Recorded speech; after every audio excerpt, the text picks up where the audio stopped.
Il faut donc montrer patte blanche depuis ce matin dans de nombreux lieux de la vie quotidienne. Le pass sanitaire est par exemple désormais obligatoire pour rendre visite à des proches en EHPAD. Les familles doivent présenter à l'entrée une preuve de vaccination ou un résultat négatif de dépistage à la résidence Soleil et Mera de Bretteville-sur-Odon.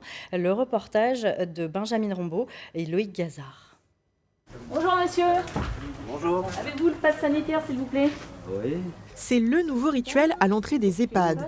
Un contrôle du pass sanitaire pour permettre des retrouvailles en famille. Salut mon père.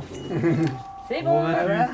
Ça va et toi? Ça va, ça fait plaisir de te voir, ça fait un moment qu'on ne s'est pas vu. Hein. Et cela est plutôt bien pris, autant du côté des visiteurs que des résidents. C'est sécurisant de savoir que j'ai le pass sanitaire, voilà. C'est un passe-partout, je pense que le mot va passer à la mode dans peu de temps. Mais c'est une bonne chose. C'est une bonne Moi, chose. c'est ce que je dis. Je vois que c'est une bonne chose. Il faudrait que tout le monde comprenne qu'il n'y a pas d'autre solution que le vaccin. À chaque arrivée, la procédure est bien orchestrée. Le contrôle du pass sanitaire d'abord, puis une prise de température 36. avant de s'enregistrer. Et c'est Natacha qui a spécialement été réquisitionnée pour cette tâche. C'est pas du tout mon poste, moi donc je suis ASH, je suis plutôt au service et au ménage. Et il n'y a pas eu de poste de prévu pour cette tâche. Et ça vous fait pas bizarre d'avoir une nouvelle mission comme ça ou... Ah non, non du tout, non. Contact avec les gens, moi ça me va très bien, j'aime bien. La mission est plutôt bien accueillie, aussi parce que les visiteurs jouent le jeu. Mais ce renfort à l'accueil ne pourra durer qu'un temps. Mis à part les 60 membres du personnel, l'établissement ne dispose pas de moyens supplémentaires. La direction reste quand même confiante.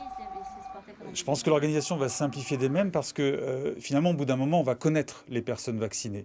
Et je vous dirais même, on connaît aussi aujourd'hui déjà les personnes qui ne veulent pas se faire vacciner, les fils et filles de résidents qui, pour de multiples raisons, y sont opposés.